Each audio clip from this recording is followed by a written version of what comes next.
Before I started the MCBS program, I had always thought I wanted to be a writer, even if I was writing for a newspaper or a magazine.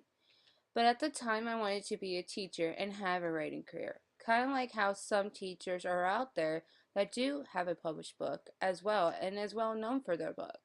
When I was in fifth grade, I had to do a poem project.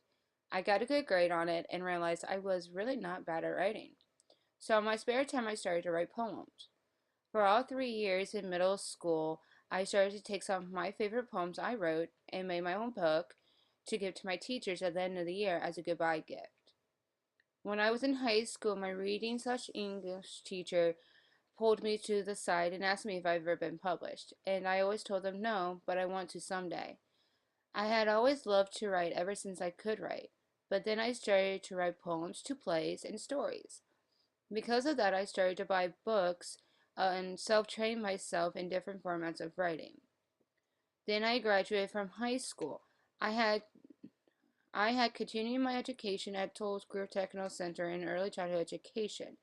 After that, I could not pay to go back to school, so I ended up having to take time off. Because of that, I worked in two daycares.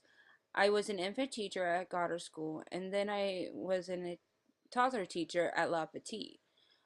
Well, then my boyfriend, who himself was going back to school, helped me look for the right school for me. Because of that, I then came across Full Sail, and they called me right away to talk about the school. Afterwards, I fell in love with the school and what they have to offer. Until finally, I tried to start in June, but could not because I did not have all the paperwork to sign up, so I had to wait until July.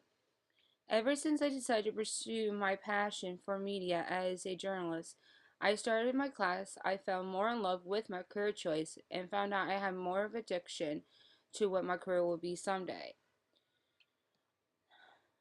Over the course of time, I realize I'm better with writing when it's my emotions and my thoughts are written down, not someone telling me when to write or how to say something in a writing format. It all comes down to freelancing. Because of that, it makes me more determined to get over that way of thinking and learn how to cope with not writing my own way, but how others want to see it too. Ever since I started the MCBS program, I want to use my experience and learn to overcome that issue I have created in my mind, even despite my learning disability. So being at Full Sail University will help me to start on the right path to pursue to become where I want to be in the future, not as a freelancer or a poet, but as a media journalist in the telling of the famous.